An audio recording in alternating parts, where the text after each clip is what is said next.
Hi, good morning all. ഇന്ന് കുറച്ച് തിരക്ക് പിടിച്ച ദിവസമാണ്. അപ്പോൾ രാവിലെ തന്നെ എൻ്റെ കുക്കിങ്ങിൻ്റെ കാര്യങ്ങളൊക്കെ തീർക്കുകയാണ്.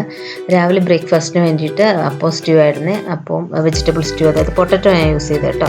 അതിന് വേണ്ടിയിട്ട് പൊട്ടറ്റോയും പച്ചമുളക്, ഇഞ്ചി, സവാളയും കൂടി ഇട്ടിട്ട് ഒന്ന് വിസിലടിച്ചിട്ട് തേങ്ങാപ്പാൽ ഒഴിക്കുക. ആദ്യം ഒന്നാം പാൽ, രണ്ടാം പാൽ ഒഴിക്കുക. അതിന് ശേഷം ഒന്നാം പാൽ ഒഴിച്ച് വേപ്പിലിട്ട് പച്ചവെളിച്ചെണ്ണ ഒഴിച്ച് കഴിഞ്ഞാൽ നമ്മുടെ പൊട്ടറ്റോ സ്റ്റ്യൂ റെഡിയായി.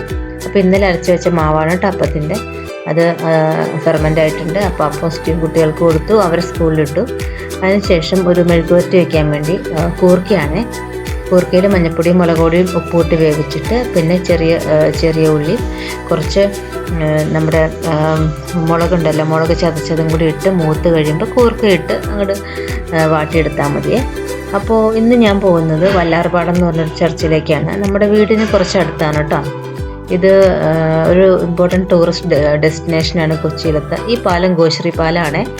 അപ്പോൾ അങ്ങനെ ഞാൻ വല്ലാർപാടത്തെത്തി. ഒരു 4 മണിയൊക്കെ ആവാറായപ്പോഴാട്ടോ ഞാൻ എത്തിയത്. മഴയൊക്കെ കഴിഞ്ഞ് കിടക്കുകയാണ്. ഇപ്പോൾ മഴയില്ല കേട്ടോ. ഇത്തിരി മുമ്പ് ഒരു 10 മിനിറ്റ് മുമ്പ് ഒന്ന് തോർന്നേ ഉള്ളൂ മഴ. ഇപ്പോൾ മഴയുടെ സീസണാണല്ലോ, മോൺസൂൺ ആണല്ലോ. അപ്പോൾ ഇതിൻ്റെ കോമ്പൗണ്ട് എന്ന് പറഞ്ഞാൽ ഭയങ്കര വിസ്തൃതമായിട്ടാട്ടോ കിടക്കുന്നത്. നന്നായിട്ട് സ്ഥലമൊക്കെ ഉണ്ട്. ഞാൻ ഇടയ്ക്കിടയ്ക്ക് വരാറുണ്ട് കേട്ടോ. ധാരാളം പള്ളികളുള്ള ഒരു ഏരിയ ആണല്ലോ കൊച്ചി. അപ്പോൾ എൻ്റെ ഒരു ഞാൻ എപ്പോഴും വരാൻ ആഗ്രഹിക്കുന്നതും ഞാൻ വരുന്നതുമായിട്ടുള്ളൊരു സ്ഥലമാണിത്. ധാരാളം ആൾക്കാർ വന്നും പോയി കൊണ്ടിരിക്കുന്ന സ്ഥലമാണ് ഇത്. വല്ലാർപാടത്തമ്മ എന്ന് പറയുന്ന മദർ മേരീനെയാണ് കേട്ടോ.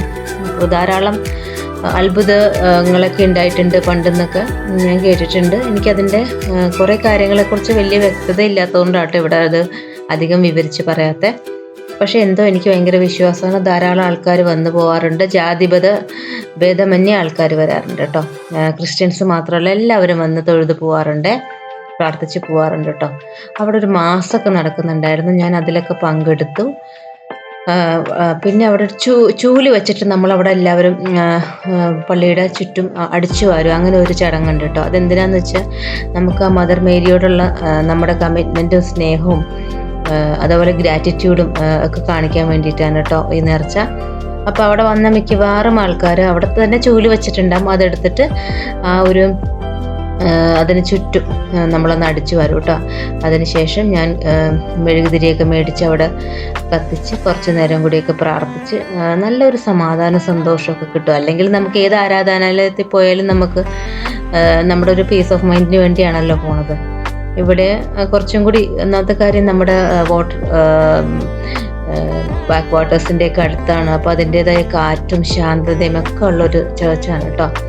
അങ്ങനെ ഞാനൊരു 6 മണിയായപ്പോഴേക്കും പ്രാർത്ഥനയും എല്ലാം കഴിഞ്ഞ് വീട്ടിലേക്ക് വന്നു. അത്രയേ ഉള്ളൂ. താങ്ക്സ്. Bye bye.